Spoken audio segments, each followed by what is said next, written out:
If Orimo What? on a scale of 1 to 10 of sus, if Orimo was a 5, Onimai would be like a 5.5 to 6.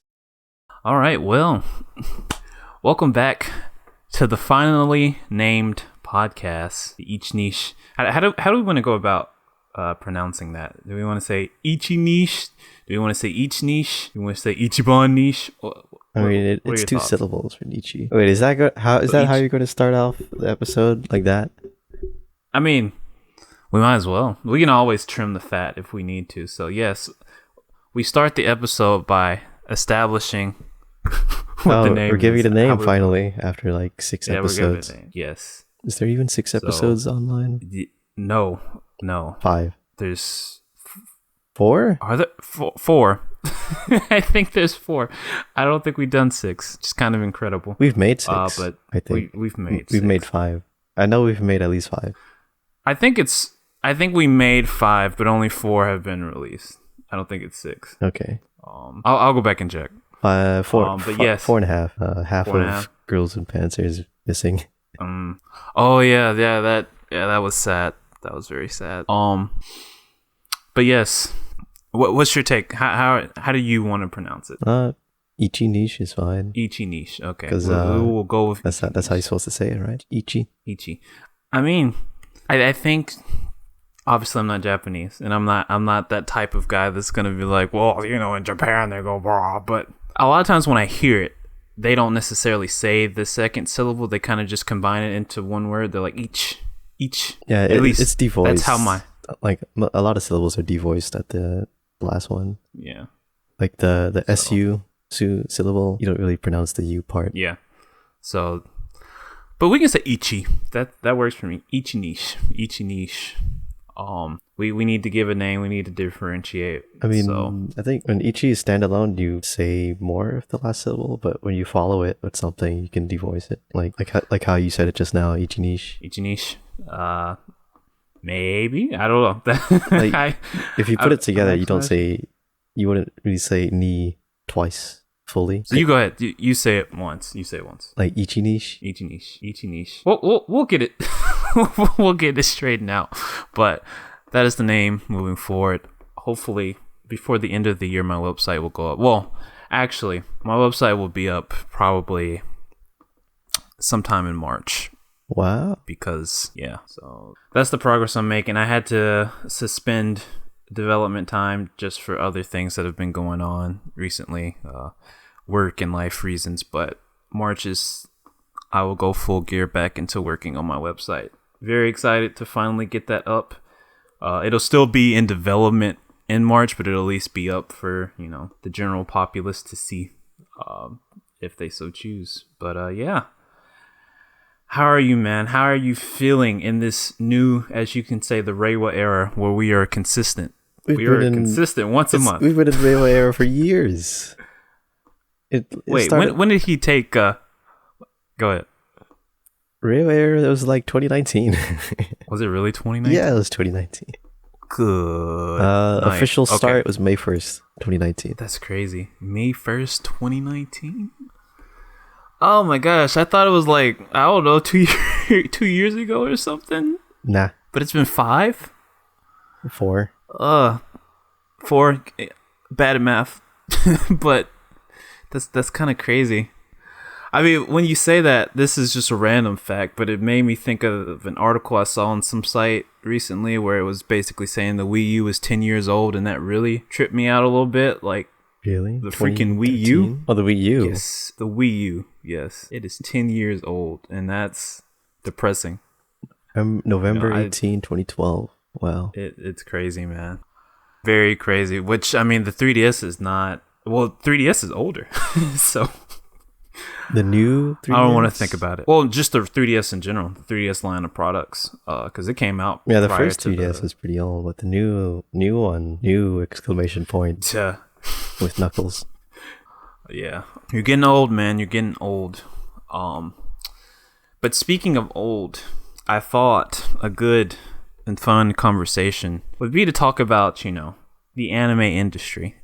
Not just industry, obviously, but then some of the things going on in the industry, some of the things that we've been, watching and, been noticing, and give a particular highlight to the industry's hottest trend theme genre, whatever you want to call it, which is isekai, and highlight some shows that we've watched recently as well as what we think of the genre. Really late to the party there. I don't know if we're late.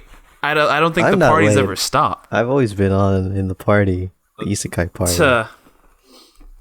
I mean, technically, I've always been on the train. I just haven't been on the modern isekai train, like Konosuba maybe. But besides that show, I hadn't really participated. But I got my feet wet this past month, and it was enjoyable. I don't know if I could watch too many in just succession, but it's been fun. But I think, before we even start on industry, maybe it would be better to start talking about isekais as a whole. So I wanted to ask you a question actually on that. Like, what about isekais, I guess, attract you to them? What makes you, particularly excited about them? Why do you think, there's such a force that doesn't seem to be going anywhere in the anime industry? Just your general thoughts on the genre. I think for me, isekai, the most interesting part is seeing what kind of knowledge the main character brings from their original world into the new world. Like there is some, I think, isekai pharmacist, where the main protagonist uses his knowledge of chemistry and science to create medicine and utilize that with magic. I haven't seen it yet, but it's something I plan to watch. Gotcha. So really, for you, it's like it is the excitement of long ass specific name. What part of that specificality, how are they going to spin that into a unique story? I guess. It doesn't have to be like a really like specific job, like a pharmacist or something. Like there's Knights and Magic, where main character Re-incarnated uses his knowledge of normal technology and programming to kind of meld it together with magic, making high-tech magical mecha suits and airships and whatever. Gotcha. Would you say also part of it too is also like I guess power of fantasy as well? I know you tend to like more, I guess, dominating characters in these types of shows. This man.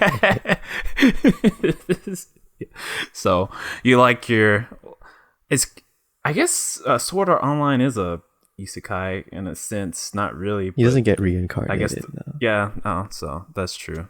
It's more trapped in a world. I do like power fantasy, however, and there is a pretty big overlap of power fantasy isekai by using said old world knowledge and whatever as the source of their power, but not necessarily. Like this season, there's the isekai farming and isekai campfire cooking, where there's not really a lot of overwhelming power kind of thing. It's made to look powerful, but when you stand back and look at it, it's not crazy like something like Demon King Academy, which is technically not an isekai, but same power fantasy type or same. The word's not power fantasy, but you know what I mean, like overpowered character. Well, so there was another question. Demon King Academy is 100%, 110% power fantasy. Demon King Misfit. I feel like you've talked about that one before. I feel like I've seen things, but when I think of that show, I think about that other one that it's Chinese based. It's the one where he was overpowered as a baby. And it's got all the weird different scenarios and stuff. We talked about it because like he got so powerful to the point that he rewrote history, or he rewinded time like in the middle of the show. I can't think of the name of that show, but it had some weird, some fun and different plots. I wasn't feeling it at first, but then we watched a few parts of it. Oh, I said you I'll part remember of the recaps. Yeah, it was from the recaps. Yeah, I can't remember. Because I'm still kind of interested in watching this show. Now that was some OP power fantasy I could get behind. It was like just over the top. But I don't remember the name of that one. Yeah, there was another question. Go ahead. I was gonna say there was another question I was actually gonna ask about the isekai genre for you, tying back to your statements. I honestly, yes. So I was gonna say too, as somebody who's probably watched a lot more isekai than I have, obviously another overlap with those genres is a heavy, influence of, I guess, European fantasy archetypes and such. Do you think is a part of the appeal the European fantasy? Do you think a good isekai could be made without that, or do you think it's an integral part of the genre at this point? Like, because it's always set in a, you know, older world with technology that's not as advanced, and obviously you have knights and kingdoms, you have dragons, goblins, slimes, you know, the typical, you know, European, even we can even say JRPG sort of setting. It makes me curious, like, and I'm sure there's an example, I can't think of one right off the top of my head right now, but it makes me curious what an isekai would look like not in that typical setting, or if that's even something fans of the genre would even, you know, want to see in anime at some point. I never really considered the fantasy medieval setting European, but I guess it is RPG style. But I wouldn't say it's part of the appeal, because I don't really, it's not something I would consider in watching. But Gotcha. it is an easy story setting for their modern world knowledge and technology to become pretty powerful in that era. Yeah. And I mean, it makes sense. It's an easy way, like you said, to make your character stand out in that older setting, to make them easier to display how powerful and knowledgeable they may be. But it's just something that stuck out to me, because some of the isekais I'm going to talk about obviously embody that sort of visual or locale setting style, and I just thought, but okay, since we sort of delved into that, and real quick, one thing that I'll say on my personal end for isekais, I do like I guess for me there is a fun, similar to how you were saying, of like seeing what type of gimmick they're gonna run with the isekai. For instance, one of the ones we're going to talk about is slime, which obviously the main character is a slime that's overpowered, and I really liked how they built the story around the unique powers that he gets upon his reincarnation, and how they sort of utilize those in the story. What's another one that was interesting to me? I mean, of course I love Konosuba, that he is not overpowered, but he's conniving. I like the worlds. I do like, I guess, how they, you know, I guess they really build the story and the worlds to fit the certain personality types of the main character, whether that's like shield hero, whether that's Mushu, I can't even say it. We'll just say M Tensei right now. My lips aren't letting me say it. We'll say that one. You know, I think it's pretty cool, and aesthetically too. I feel like, especially since a lot of these can come from light novels, I really like the designs, like the artists that they're getting to design the characters and the worlds really do fantastic jobs, and especially when they translate these to, you know, animation, like they really feel, you know, especially, not all of them, some of them are cheap, especially since they're being pumped out to a alarming degree, which we'll talk on later, but you know, the worlds seem very fleshed out, very colorful, very, you know, fun, varied designs to a degree. But anyways, let's talk about some of the isekais that we've been watching recently, some that we like a lot. I guess it would be easier to talk about which ones we like first. So what are some isekais that have sort of stood out to you, I guess, in the space? Like recently or just overall? Yeah, recently, overall, whichever you feel like you would like to touch on. Dang, I didn't take any notes for overall. I got notes for my recent stuff, like Re-incarnated. Well, we can talk about the recent. As a sword. That was pretty cool. Yes. It was very... Yeah, you've been talking a lot about that one. It was very cute, pretty gruesome, and shocking at points.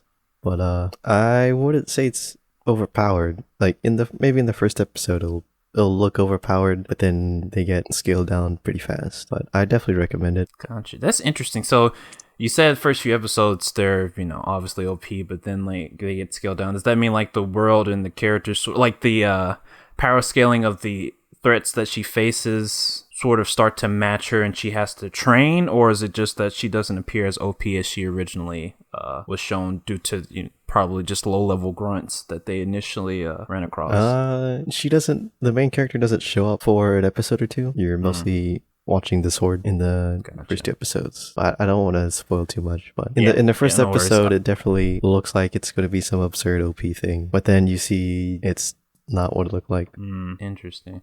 So what about the personality of the guy who, or gal who reincarnated into the sword? How does that sort of work with the story? Are they fun? Are they... I watched a few clips once you showed it to me, and it has a very... How would I describe it? The word is not butler-y, but obviously very parenty. Of course, it's because, you know, it's a young cat girl, but like, I don't know. Describe that dynamic to me. I mean, they didn't really have much personality as other than, I guess I'm a sword now, and I know kind of how games work, so I'm gonna start leveling up, get skills and things. But they didn't really develop a lot of the sword character other than being the guardian of the main character. Gotcha. Can the sword move on its own, or is it kind of just... It can. Does that... Okay, it can. So, cool. What's another... Give me another one that I guess you want to talk about. Tensei Slime Season 2 finally caught up. It was pretty much what I expected following Season 1, except all the killing. That was a lot of killing. Yo, that particular... And I guess spoilers for anybody. We will try to give a general vague description of what happened, but just spoilers in case you don't want to hear anything. That particular scene fighting fighting the army, I was like, Rimuru, whoa, like that was insane. Like when they initially stated, you know, the reason for that particular scene happening and what was going to need to happen, I don't know what I was expecting. And honestly, it is gruesome, but I may be controversial in saying this. It's slightly disappointing, I guess, because it's a very peaceful rampage. You know what I mean? Like, I was almost expecting, like, just Sakuga Fest of him just, like, going through and going to town on the army soldiers. But no, he pretty much just sort of, like, he said, all right, I'm just going to set up these, I don't know, we'll call them bits. Like, if you've ever seen Gundam and Hainu Gundam, from Char's Counterattack, just little bits that fly around and shoot. He just started spraying them everywhere. I was like, wow, that's intense. I'm still surprised though that he left certain characters alive. And I'm curious if they're still alive. They get a particular scene from when they're interrogated that confuses me as to what their current status is, but I still thought it interesting that he left those three alive. Especially the magician guy. Yes. Which, you know, they were hyping him up. The general council, when they had the meeting, they were hyping him up like, yeah, he's great. And even the show, to a degree, was like really hyping him up, and he just got swept.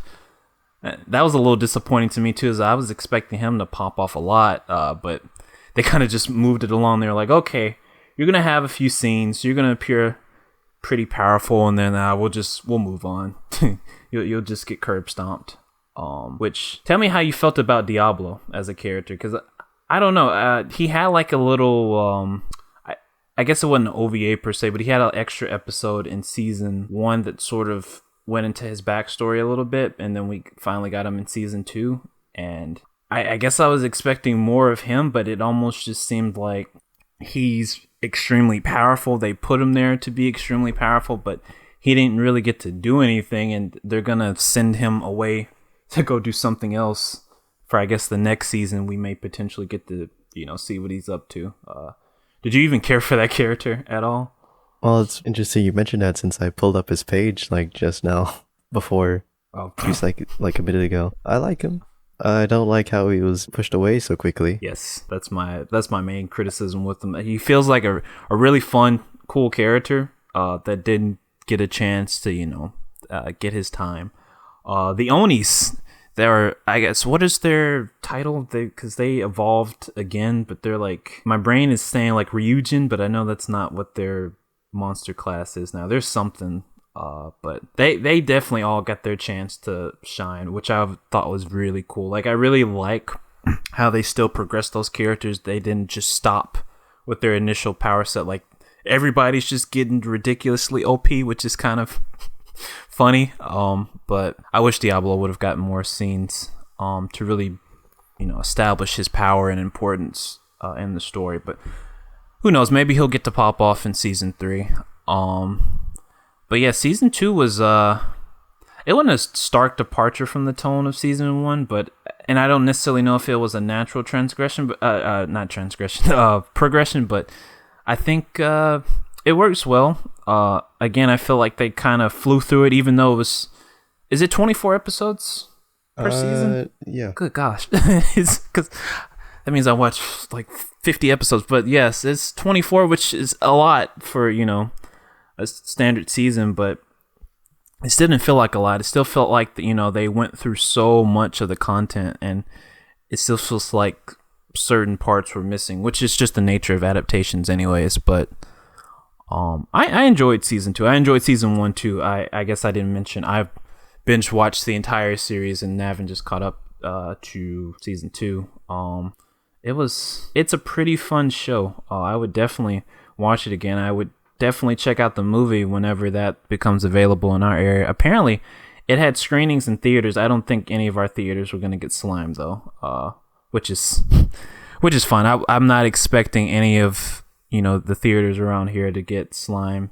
Dragon Ball Z Dragon Ball Super, excuse me, and One Piece make a bit more sense to actually make some money back on those movies rather than slime isekai. But yeah, slime is a good, fun isekai, and honestly, it put me in the mood for more shows in the genre, which I think is a pretty good thing to do. I didn't feel like one reason I avoid, I guess, modern anime as well is I just feel like the fan service is just more extreme. Like, don't get me wrong, I'm not trying to be this boomer that just ignores the copious amounts of fan service in old anime, because it's always been a staple of Japanese animation.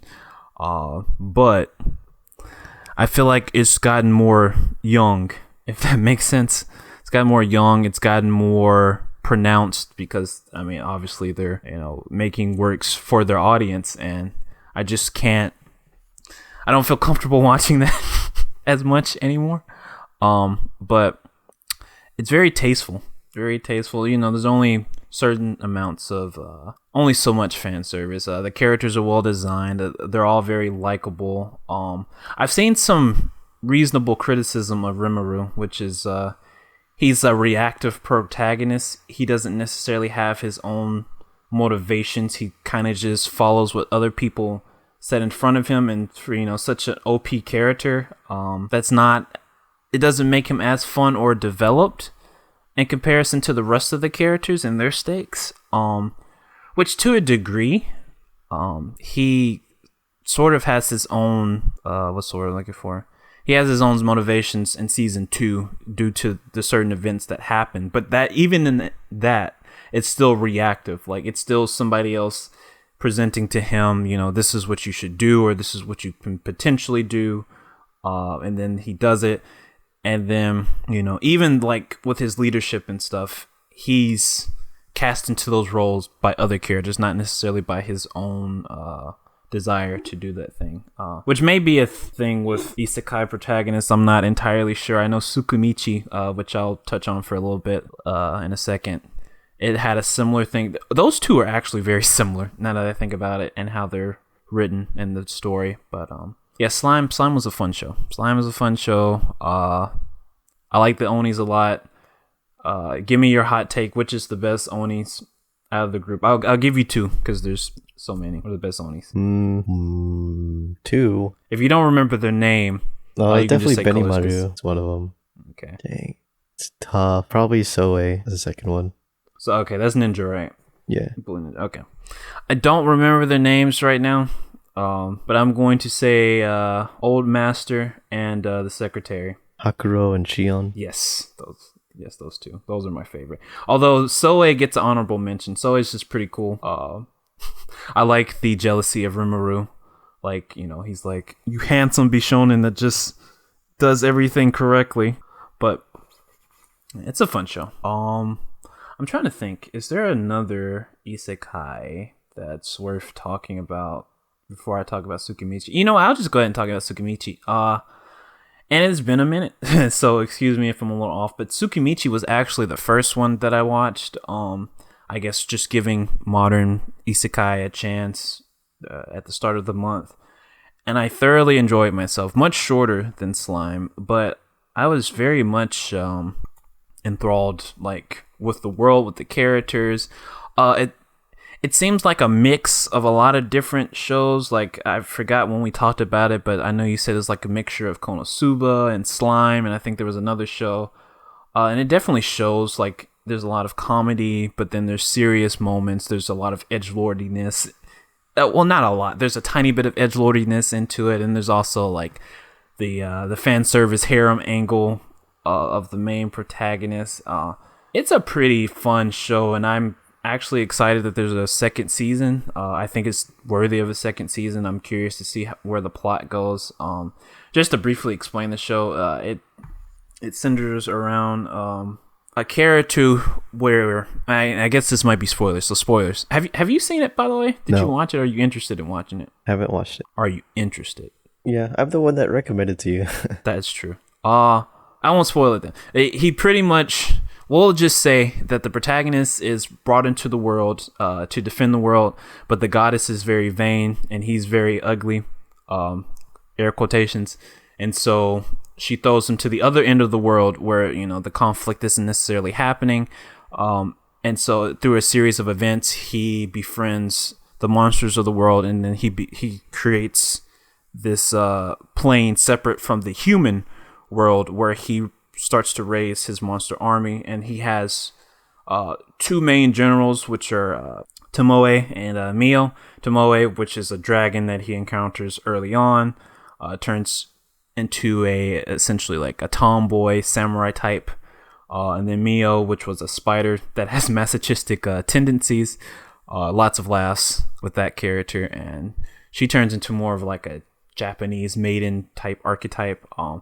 But the character relationship between those three is very fun. There's also Emma, which is the first, I guess, character that he meets in the show, which is an orc, and like just watching the characters in the show, it's very funny. There's very good, you know, themes amongst the characters. There's a lot of, you know, they're predictable twists or predictable abilities of the characters, but they're still fun regardless. Like, my favorite character of that show is Tomoe. Like, anytime Tomoe is on the screen, like, she gives a great laugh. She accelerates the plot. Like, she's perceptive. She has a fun power in the sense that she can view the memories of an individual and pull them out and consume them, and that lends itself to a lot of fun gags in the series. And I like the samurai aesthetic that she tries to emulate. Very, very fun show. And I think, I don't know if I would have given Slime a chance if I didn't watch this show, mostly because I just enjoyed it so much. I was looking for something else after watching that show. So definitely looking forward to season 2. I don't think it has a release date per se, and I don't know if it ever will with the way this industry is, but we'll talk about that later. Is there any other isekai you want to touch on before we potentially, you know, transition to another topic? I got some seasonal shows I've been watching, but like it's not really isekai. It's only maybe like 2 of them are isekai. Yeah, go ahead. We can just transition into just things that we've been watching. So go ahead. Feel free. Let's start with the isekai. Isekai campfire cooking.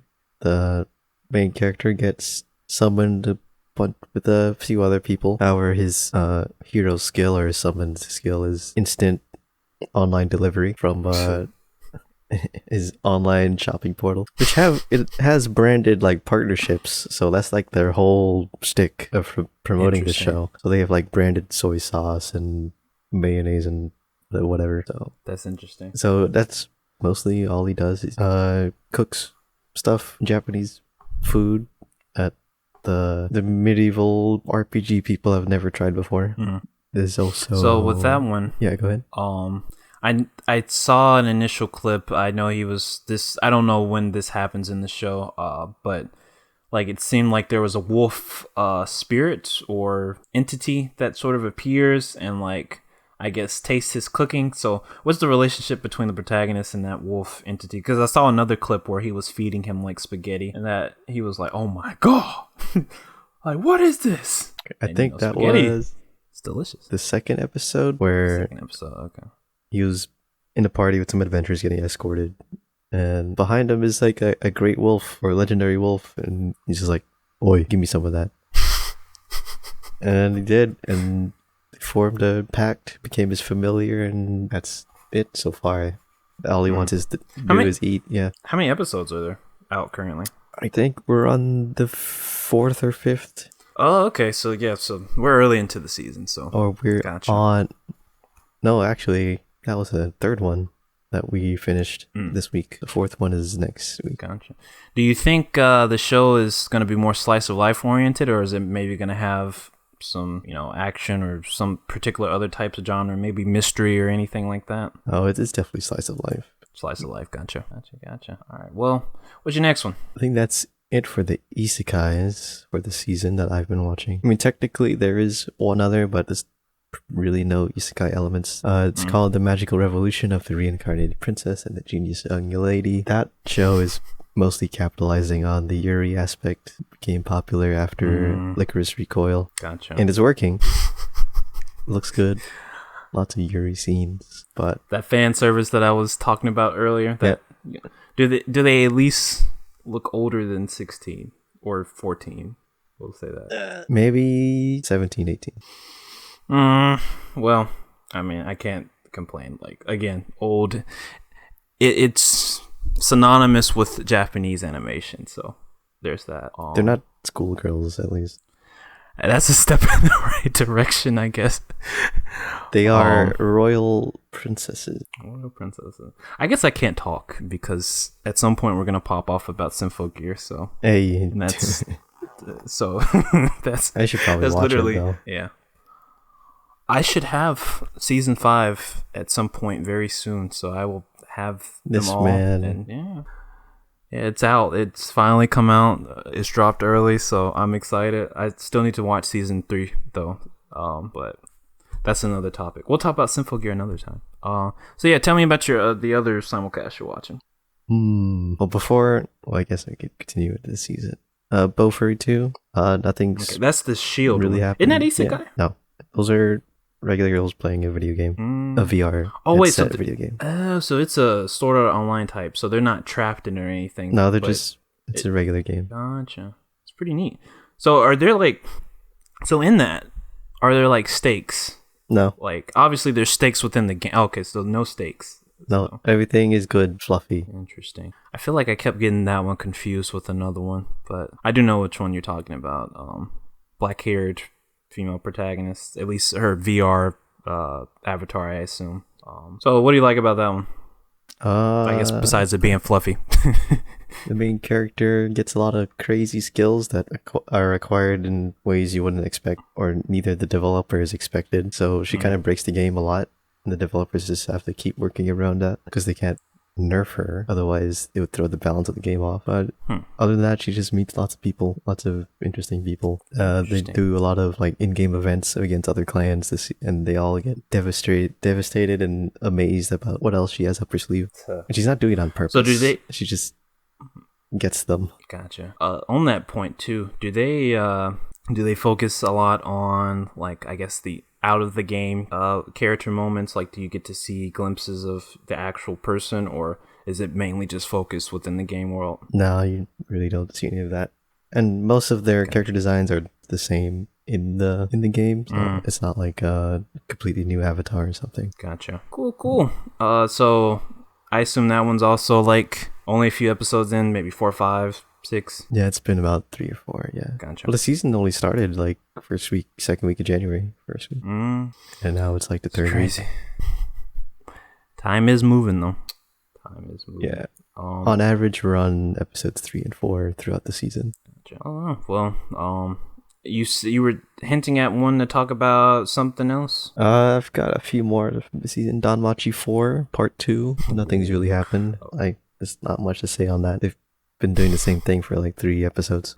But does it seem like it's building towards something, or is it literally just wasting time, fights? Yep. Interesting. I assume it's like side characters and not necessarily the main character being involved in this situation. Yeah. I mean, the main character, you just have to see why they're, or what position they're in to see why they can't do much. But the other side, I guess the rest of the group is kind of stuck doing their thing. But it's kind of spoilers though. Yeah. Well, not to get too deep into Danmachi, but I was going to ask about that. Since I started season 1 over again to work my way back up to get to season 4.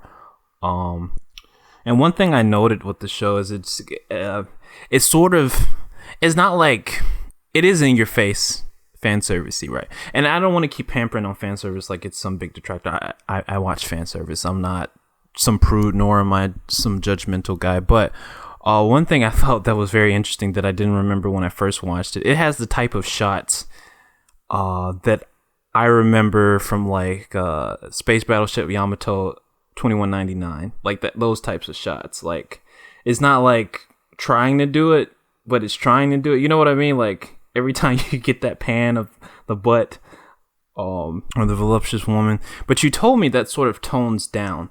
And it made me curious because the first season, at least as far as I'm watching right now, it's got a more lighthearted tone. Of course, you know, any stories, unless it's like super like dark, like Now and Then Here and There, you know, it sort of starts off light and then it transitions more into its actions, and then you start to unravel the world and see darker themes. But do you think it still keeps some of the lightheartedness in the later seasons, or does it sort of make a tonal shift? Because it sounds like to me like it gets a lot more serious the more seasons you go into. Oh yeah, the fan service and lighthearted is definitely most of it in season 1. Season 2 gets pretty dirty-ish, dark, but not crazy. Season 3 there's some stakes, and season 4 there's some bigger stakes. Like, there's practically no lighthearted fan service to speak of. Interesting. So that sounds fun then. And again, I like lightheartedness, and I also like, you know, deep stakes. So I was just curious because, so I told you I was watching that and like Bungo Stray Dogs at the same time, and just alternating between the two shows. I was just like, man, there's a stark difference between this and this. Which Bungo has its own type of fan service, which is just the Baishonen pretty guy aesthetic. But I'm excited to watch it again. I do remember enjoying season 1 a lot. I also got the spinoff, which focuses on the I forget the family name, but the his main affection group of characters, third party. And I also got the movie as well. But I think you said you didn't watch those, or they're not really worth it. The movie? Yeah, there's a movie. Hold on, it's under a lot of stuff. I think I can find it though. There's a Damachi movie. Orion something? Yeah, Arrow of Orion. Yeah. Oh yeah, okay. I haven't seen it. Maybe I'll stream it for us. Wow. It's been like watch party. 2 years. I know. But I'm trying to get back into it. But yeah, that'd probably be a fun watch once I've gotten caught up. I don't actually know where that fits into the timeline. Or even if it's like, I assume it's not important to the canon story, so it may just be I watch season 1, potentially season 2, and then we just watch it. But sounds fun. So yeah, let's keep going through your list, and then I'll do my list. My Neighbor is an Angel, fluffy rom-com. You know, the stuff I watch all the time, read. Yeah, I know. But it's kind of getting interesting now since the anime has progressed past the manga now, so we're getting new content, at least for the manga readers. I don't know about do you know if it's original by the anime production company, or if it's actually being assisted by the original author? I'm pretty sure there's a light novel that's way ahead, so gotcha. It's probably not original stuff. Gotcha. But there's, what else today? That new episode came out today. There's Re-incarnation of the Strongest Exorcist in Another World. Hey, that's an isekai. I forgot. There you go. The world's strongest exorcist in, like, say, ancient Japan. He reincarnates into a world like medieval European RPG world. Yeah, that's the one. That's the isekai, all right. That's the yep. So what you're saying is the protagonist is what? Oh, go ahead. Sorry. There's magic in that world, but he can't use any of that world's magic. His magic that he can still use from the old world is like old Japanese paper talisman magic. I forgot the name of it, but that's his, like, he's still able to use that. Interesting. So what you're saying is the protagonist of this series is Abe no Seimei. That's what you're insinuating, right? He's like 12 years old. It's a young Abe no Seimei, I guess. So I'm curious too, because obviously we said, overpoweredness is an overlap of the series. It doesn't sound like he's very overpowered. I mean, he introduces a new power system into this new world, but like, is he OP? Is he like? I mean, that's a dumb question based off of the name of the show, but well, actually no, because he was the strongest exorcist in his previous world, not necessarily in this new world. Okay.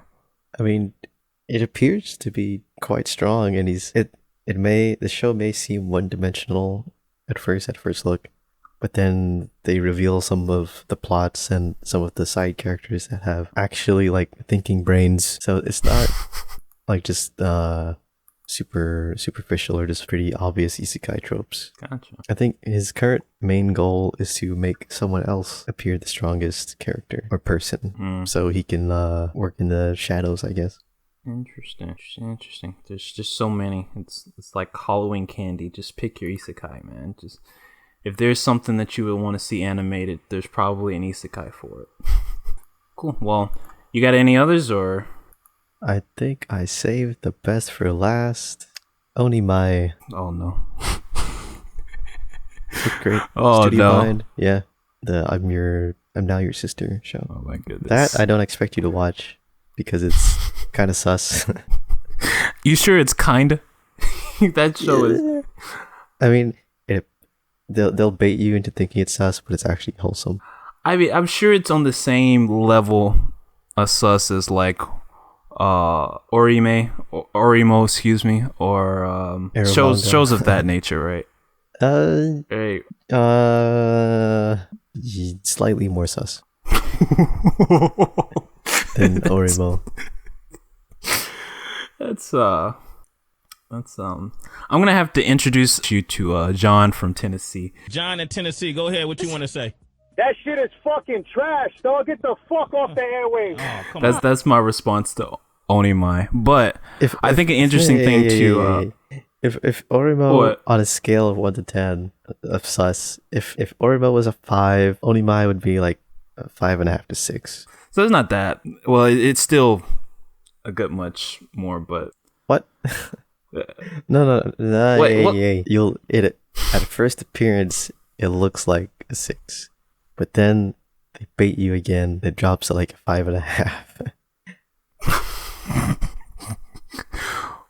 Well, I'll be honest with you, man. I've seen how you use decimals in rankings, so that 0.5 is still pretty strong.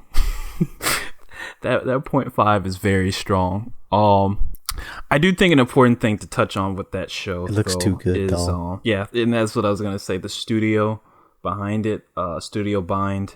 It seems like you said they're full of top tier animators that have been given the opportunity to sort of work on projects that that they want to realize. They're mainly the studio responsible for gosh, just say it for me. Mushoku Tensei. Yes, I don't know why my tongue is getting tied on that, but and that show looks pretty good.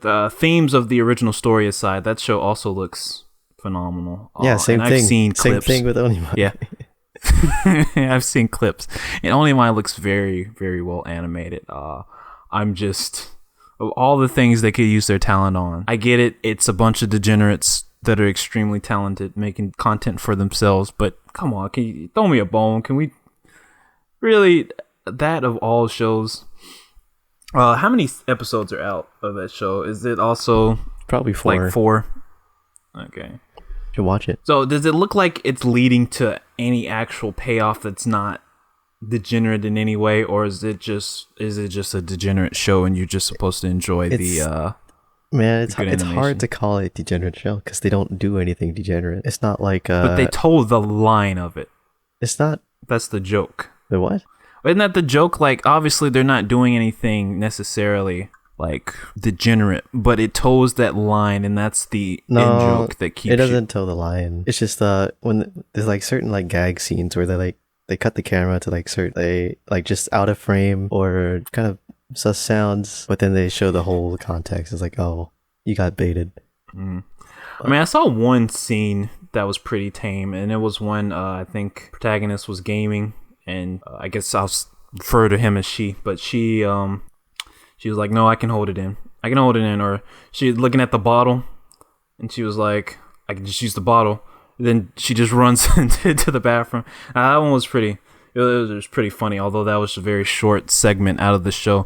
Crunchyroll hasn't done a lot of clips for that show, unlike they do for some of the other shows, which may be intentional. I don't know. But honestly, that show it doesn't dive into the degeneracy like Orimo does. Yet. It doesn't. It's wholesome. Yet. It's wholesome. They're but sisters. It doesn't matter how I feel, as long as you're enjoying it. And if you say it's wholesome, then it's probably wholesome. But, you know. It's not. I don't think it's designed to be degenerate. It's just the main character just learning how to be a normal girl with the help of his sister. I would, I always think, watching a show like that, like, what's the mindset of the protagonist? Like, your gender being changed, not of your own volition, and, especially, like, biologically changed. So, to a degree, like, now you got the period and stuff. Like, what's the age? Oh, like, yeah. I can't tell the age. That was a particular topic they tackled in the, like, episode 2, I think. They did it in a very mature way, not degenerate, very wholesome. Interesting. So they're, like, at least probably around 15 to 16. They look like younger girls. I don't know if he was older. The sister is, like, 15, I think, in high school. And she's, like, a brilliant scientist person. And she changed him into her neat brother that was, like, I want to say, definitely older than her, maybe 19, 20. Turned him into, like, a 10-year-old girl. Maybe younger. Don't know. Well, I will give the show brownie points, and if they did, I mean, that's an obvious thing to tackle in a show like that, but if they did it tastefully, I will give props. Very tasteful. That's a very important thing to young women and women in general. Watch it. And you don't realize as a man how important things like that are until you start living with either you have a young girl or you start living with a woman. So it's to watch it. Okay, I'll give it props. Watch it. Go ahead. You gotta watch it. Give it props. Nah, I can't watch it. You can't. I can't watch it. You can't. I'll catch clips. No. It looks too good to ignore. Oh man, the OP and ED very catchy. I think it was honestly I don't remember if it was the OP or the ED, but it was the OP or ED that led me to believe it. Outside of just the premise itself, OP's pretty sus. That's what like a okay. 6.5 or something. Yeah, that was what got me. But I mean, it's only 4 episodes, and you know what? I'll wait until the OP the is more sus over. than the show. I'll wait till the season's over, and if you want to, let me know like how you believe it is. Give me your honest opinion of how sus it is. I'll think about watching it because it is really well animated. The designs throw me off a lot. It's not my cup of tea, but if you want to talk about it at some point, I'd be willing to brave that storm to watch it. I mean, I still have Arpeggio of Blue Steel. Not Arpeggio Blue. Is that? Wait, that's what it's called, right? Yeah. Arpeggio Blue Steel. Still have that sitting in a place to be watched. I just forgot about it, but yeah, that's that show. But yeah, I'll quickly touch on mine, what I've been watching lately, and then we'll get to industry, sort of wrap up. But rapid fire, really quick. One thing that I've told you off the mic, GaoGaiGar. I am braving that show.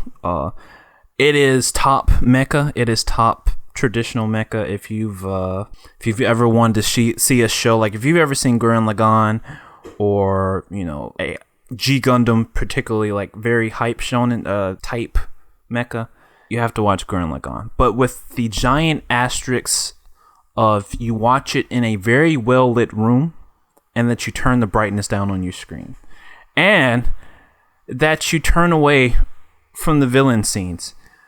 Like, the epilepsy triggering in that show is on a whole other level. Each scene that features the villain inside their villain cave or whatever, extremely fast and hard white strobing lights for like 2 to 5 minutes at a time, depending on how long the scene is. It's so intense. Like, I showed my wife And I joked with her about it, and like she was just randomly walking past my door one day, and she's like, "Man, they're showing another scene like that," because she could just see the intense like lights bouncing off of my bookshelf and me, and this was in a fully lit room. And even like the transformation scenes and some of the attack scenes of the mecha, like they utilized like rapidly transitioning red and blue lights or these like super light green lights. It's really intense, and I hate it because I feel like it ruins, you know, the enjoyment of a incredible mecha show. Like it's like I've truly enjoyed it. The character designs, the level of detail, the animation, you know, the story is, you know, pulpy shonen action, but like it's fun in that way. You know, you sort of know what you're getting into, and it's that to the max. Like the scenes are hype. Like when Guy gets into when he transforms fully into GaoGaiGar, and he's like, "Hell and heaven!" You just get chills. Like, and then he says some stuff that I don't remember. It's like "Gomu ga ga" before. I don't know, man. You just have to see the scenes to see it. But it's like it's top tier mecha show if it's not for those lights. And what I've read is that it's less pronounced in the later parts of the show because it's like a 26 episode show, or it might be more than that, but I think it's like 26. But that stops later on, but it just, gosh, it hurts. It hurts the eyes. What else did I start watching?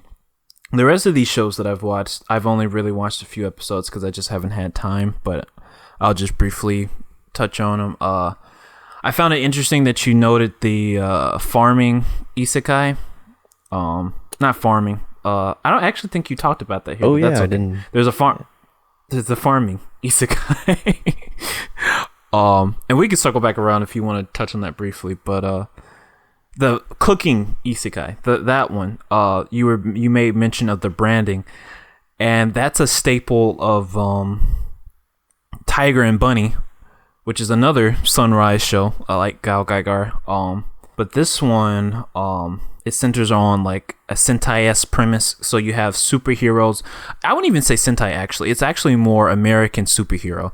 So the story revolves around an older guy who's not in his prime anymore in the superhero scene, and the superhero it's more what's the word for, like, I guess it's not jaded, but it basically it's like looking at superheroes not necessarily in the, you know, the spotlight or the superhero-iness that they are, but more so like with marketing and, you know, a bit of cynicism behind it.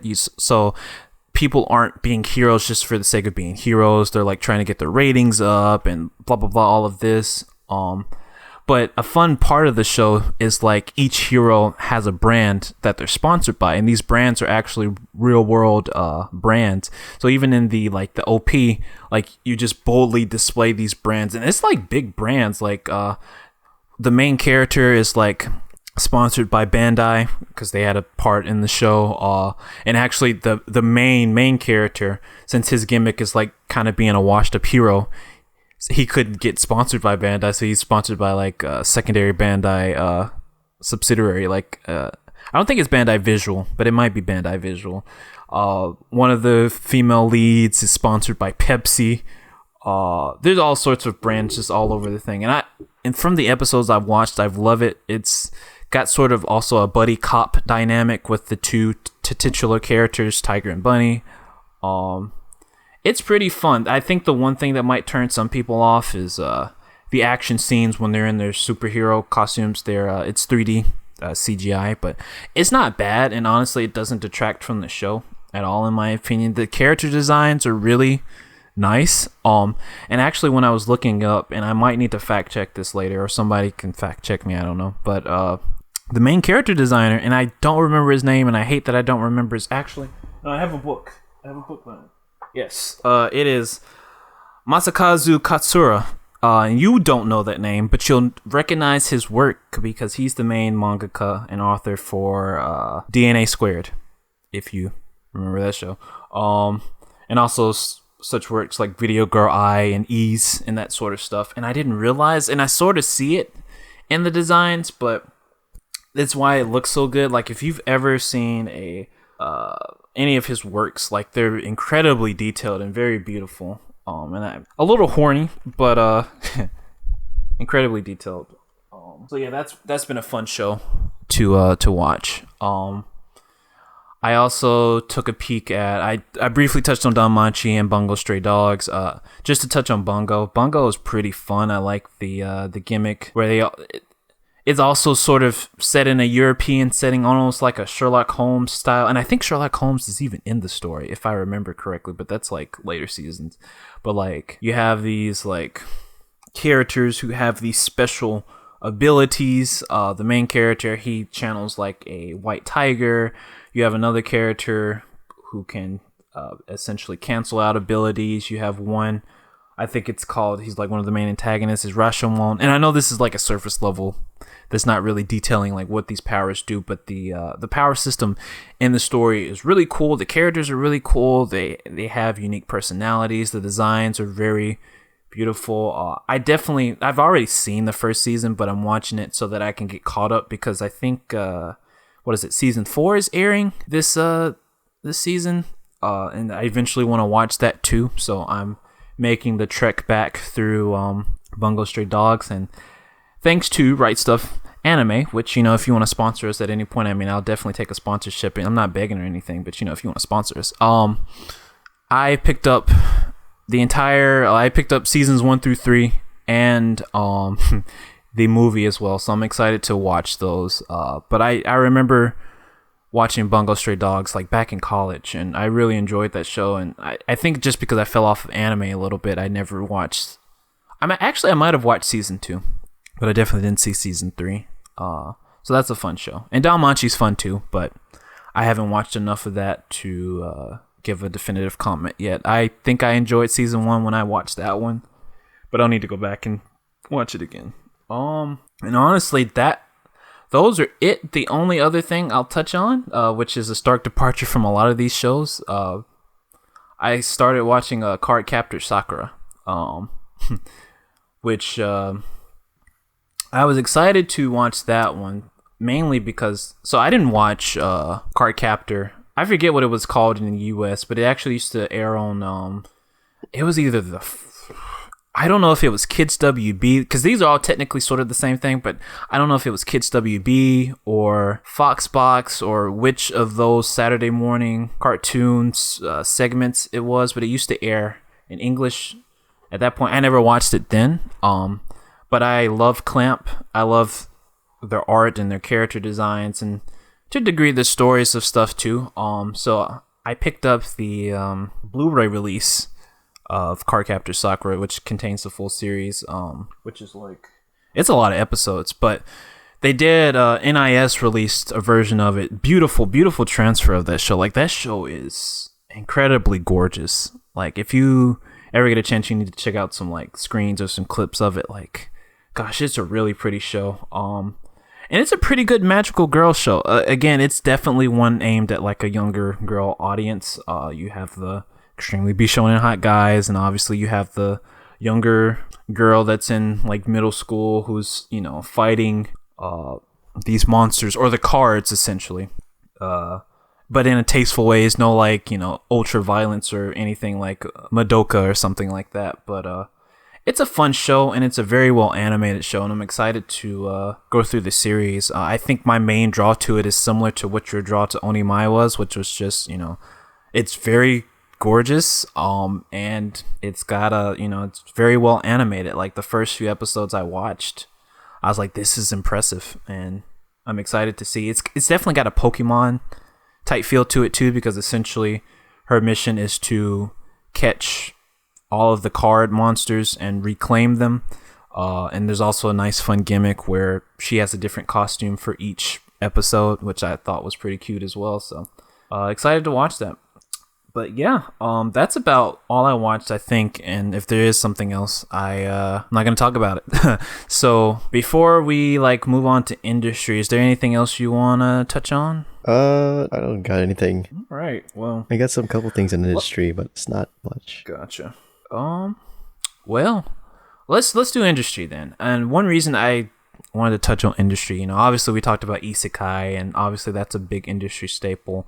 But me personally, actually, one thing I was thinking about with industry is not even just like industry in Japan, but also even industry here in the United States. And what made me think of it was I was, again, Right Stuff, the consumer of my wallet.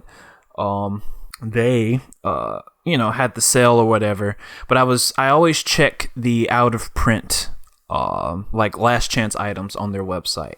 And I was looking at it a few weeks ago, and I noticed like a lot of the Funimation titles were on last chance, which makes sense. But it also it saddened me a bit, because I realized, a lot of these titles are not going to get reprinted again. A lot of these titles are, obviously they're gone. Like, they're not, worth, I think, Crunchyroll reinvesting production into, making new copies of. Now, they've already started making, sets for Yu Yu Hakusho, and they actually have a new 30th anniversary Cowboy Bebop set, and they also have their own titles that are popular on their platform that they're putting out. Like, I believe Sunny Boy is a title that they've released. Slime is a title that they released. I know they're going to absorb Demon Slayer and start releasing those as well. Hell, they even did a repackage of Dragon Ball GT, of all things. The original Dragon Ball GT DVD collection, and they reprinted it with Crunchyroll's logos and branding. So I guess I wanted to touch on what's going on in the industry. Like, what are we seeing in the industry? What, how are we feeling about it? And I sort of gave my opinion, because again, more so just on the North American scene. The monopoly is becoming strong, and during that last sale that they had at the end of last year, I picked up a lot of Funimation titles, because there's just a lot that they're not necessarily gonna reprint. Like Noien, I had never heard of that before, and I probably never would if I didn't pick it up. But just titles that are interesting. But since Crunchyroll's not necessarily focused on physical releases, they have everything on their digital service. What that looks like, I think more so for you though. Obviously, you're not purchasing Blu-rays like I am. A big part of the industry is sort of the exhaustion. The amount of content that's out there. I think it's becoming overwhelming, not even just for the studios, but also for the people watching. Like, how do you keep up with all of those different shows? And I can imagine it has a noticeable effect on the quality of the shows. Shows aren't as well polished or look as good, and there's the expectation probably now that, okay, well, yes, it doesn't look that good, but we'll clean it up for the Blu-ray release. And I don't know. And one thing that we both paid attention to was how shows like Nier Automata. Is it Automata or is it Automata? Because I used to say Automata. I think Automata is how they would say it overseas, but gotcha. Yeah, I think either is fine. Yeah. And Nier Automata, Kubo. What was the other one? There's another show that got delayed, and it's just sort of, I don't know. What do you feel about the industry? Like, are you able to keep up with all the shows that are being released? And do you notice the quality drop? Because again, you watch more modern releases or the seasonal animes than I do. I mean, quality is usually just how big the name is in the studio, and the popularity of the series usually just determines what budget they give it. Nier Automata, but even though it's hiatus, it's being done by A1, and they're one of the top studios. But I know Kantai Collection Season 2, it's been on hiatus multiple times. Maybe not hiatus is what you wouldn't call that. It's been delayed multiple times. Like episode 6 was delayed a month or so. Episode 7's also been delayed a month. But they all say it's due to COVID, so I assume there's a COVID surge going on, but I don't know. I mean, there may be a COVID surge going on, but I also think too, obviously the production schedules for a lot of these lend themselves to people getting sick anyways. There's just so much on the docket. And maybe you disagree. I just feel like the amount of anime on a seasonal basis is just extremely less. There's just so many different shows that are being produced and put out, and I just can't reasonably see how, you know, people are able to keep up with that pace. I don't think they are keeping up with the pace. They're just replacing people as they drop, I feel. It makes me worry of what the anime industry is going to look like, you know, even the manga industry as well. But, you know, what does that industry look like in, you know, just a few years? Are things going to change? Are things going to get better? Or is it just going to get more intense, you know? And that is not to say, like you said, you know, depending on the brand and the show, like obviously it gets the budget. But even with that, you know, they're still cranking out another 2 or 3 shows a year. Yeah, like Mappa's pushing out Chainsaw Man along with two other titles I think they were working on. Like, yeah, budget and popularity doesn't lead to workplace reform or something. Yeah, I mean, even with My Hero, because I want to let you get your jokes in. You know, that's still big, whether you believe it or not, whether you and the haters believe it or not. But like, I watched it as well, and I mean, it's on par with like season 6 in particular, yeah, like scenes in season like 6. A B minus. It's on show, par, dude. B minus. I'm just B tier. But see, you know, it's not supposed to be, because that's supposed to be a big bitch, big budget, big bitch. It's supposed to be a big budget. No, they gave you know, everything rightfully to Mob Psycho season 3. and that's the thing, though. Like, but that's my point, and it's good. You know, anime fans are eating good. Don't get me wrong, because Mappa, I feel like I've heard things about, you know, their production, like how they treat their employees and stuff, and it's not great. But like, at least the shows that they're putting out, I think they're top tier. Like Chainsaw Man looks fantastic. You already know how I feel about. We didn't talk about Mob, but we'll do that when I watch season 3. Yep. We'll do that. You when gotta I watch it all season 3 first. Yeah.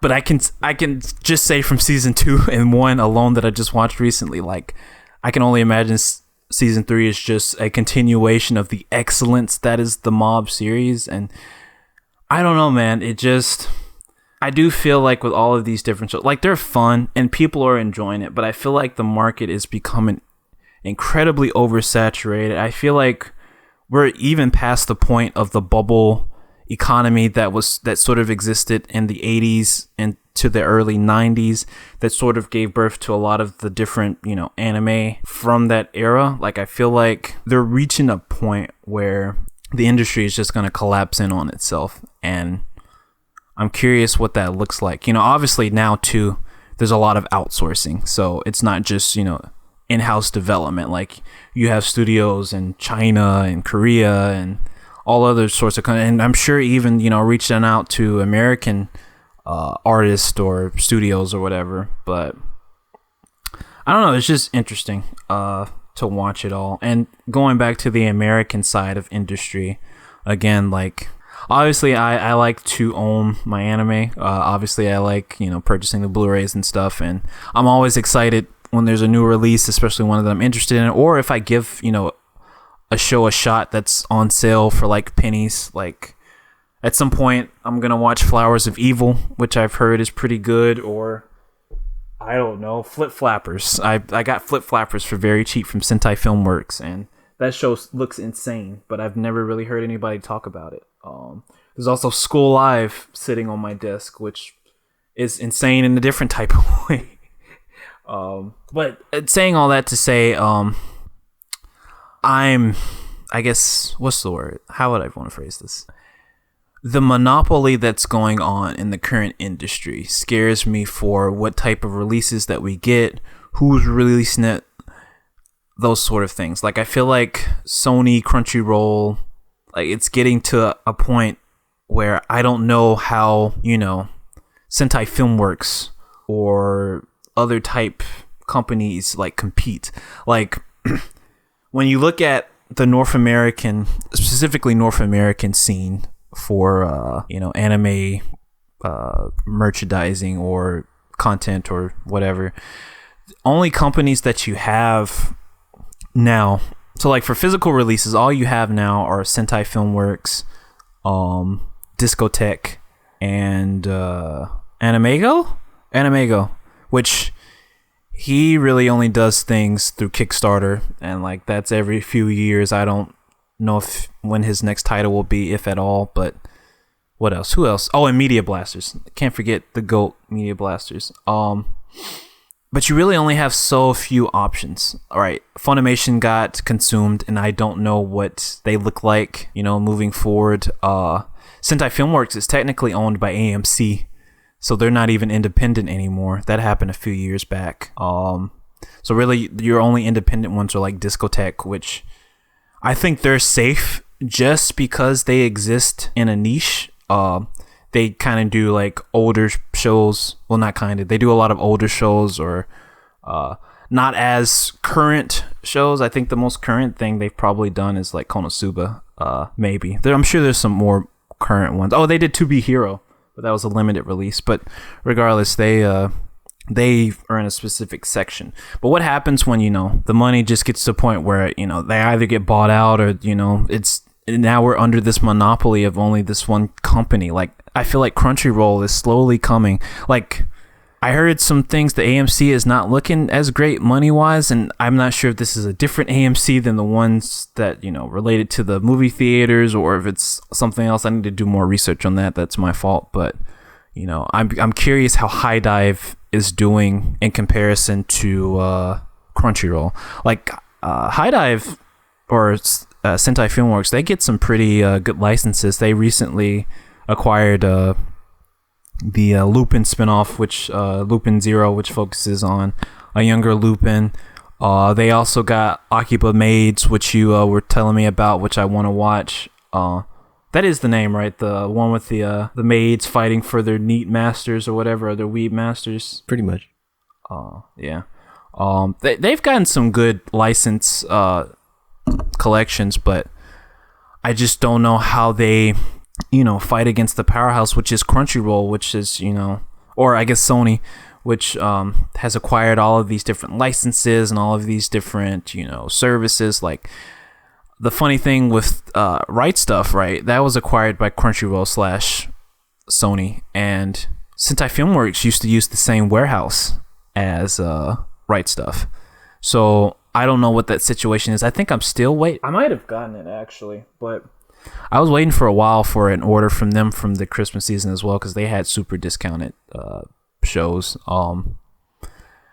And I'm just curious, like, are they going to make their own warehouse? Are they going to have to establish their own? Are they going to try and find somebody else? Are they going to continue to work with Right Stuff, even though it's technically a direct competitor? Like, it's getting interesting, but also scary because, again, if you have a monopoly in a market, they have full reign to sort of, dictate prices, dictate what's released, all of these different things. I like High Dive's price. I plan to subscribe to High Dive and watch, some of their stuff, which they have a good selection of shows, nowhere near what Crunchyroll has, but it's only $4.99.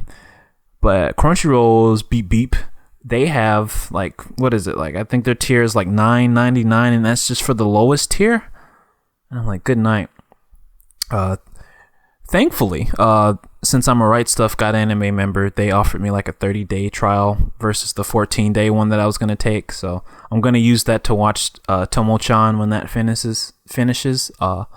But yeah, I mean, that's really some of the key things I wanted to touch on with the industry. And I guess, not to keep this much longer than it needs to be, but I also think too there's room to talk about the positives, which, again, anime I don't think has ever been more accessible, more fun, and more beautiful than it has now. Like, as somebody who, primarily watches shows from the 90s, 80s, and some 2000 shows, like, the level of animation and detail that goes into, some of these shows, like, clearly a lot of these shows, they don't have that. And not all shows need to have, high level of animation, but like the detail, the work, the professionalism, the dubs, like everything is pretty great.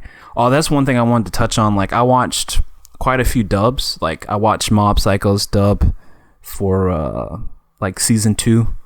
I watched some of Slime's dub. I watched some dubs for some other shows. The standard is changed. Like, I know you prefer sub for a lot of these, but like the dub casts and the dub performances on a lot of these more modern shows are really, really good. And I think, it's gotten to a point where like I could watch either or. Like I'm no longer in that camp of like, yeah, I'm just gonna watch the sub. Like it's really good. It's got me excited for the new Gunbuster dub that Discotheque created, which has me very excited. But I think the industry, with all of the negativity, it's doing some fantastic things.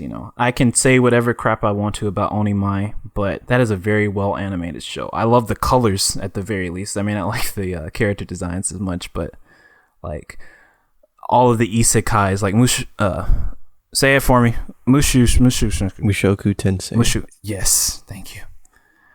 It looks phenomenal. It looks really, really good. And I'm sure there's some other shows. I can't think of all the shows that I feel like look very good. Sunrise shows. I know you said they have a plasticky look to some of the, actual mecha, but like I've looked at some scenes for Mercury of the Witch, but Sunrise never disappoints. So they're an exception. They're an exception. But yeah, I think we live in a great period for anime, but also a period where we need to be, I guess we need to be wary of what is going to happen, because I think, it could go either way. It could boom again or it could collapse. I think a lot of changes need to be made. I think as North American consumers, we definitely need to diversify where we put our money. Which, if you're actually spending money on the anime scene, if you're not selling the seeds. But I think, I think that's really what I wanted to talk about. Is there anything you want to add to that? No, I don't really have much to add to that, though. Okay, gotcha. Well, I guess we can go ahead and wrap up. This is probably the shortest one that we've done. Any closing thoughts? Anything you want to talk about that we didn't talk about? Probably the next time we end up recording, it'll probably be the start of the spring season, unless you have plans to adjust that. Was that a conveniently veiled way of saying if I don't show new podcast schedule, maybe? Hopefully. I think once a month is reasonable. And if I find that I have more time, I mean, we can maybe knock off a week or so, but I think once a month works. It allows us to sort of see, a lot of what's going on in industry, catch up with, the seasonal stuff, and give us time to actually watch some shows in between. So, I know you said the new spring season. Any highlightable titles potentially of interest for us? I haven't looked at it. Oh, goodness. No. Okay. Sorry. Anyways, well, like I said, I don't know when that subscription, that free 30 days expires, so I might have to use that earlier than when Tomo is finished airing. So maybe next time we have the podcast, we're going to talk about Mob, because I'm probably going to have watched it before the end of February. I would love to talk about Tomo-chan. I think that show is, just from the clips I've seen, it's pretty faithful. I actually have the manga because I found a deep discount seller for the manga. I'm telling you, man, if you ever get into merch, let me know so I can hook you up on where to find deals for series. But anyways, definitely talk about Tomo-chan. I don't know if we'll talk about Don Manchi or anything like that, because that's probably going to take me a minute to get through all of that. But definitely... I definitely feel like we'll talk about Mob. We'll definitely talk about Danmachi. You can update us on how some of the seasonal shows from this season updated, and you can let me know how Onimai devolved into a degenerate mess that's well animated. No. So yeah, I think with that, we can wrap up. Give us a closing line. I got what have I been watching? Watch a lot of Naruto clips lately, so I'll just close it with believe it. Can't see it, but I'm doing a thumbs up. Oh my goodness, Databayo. Yes. Oh yes. One last line. Aniplex sucks. That's it. Okay. All right.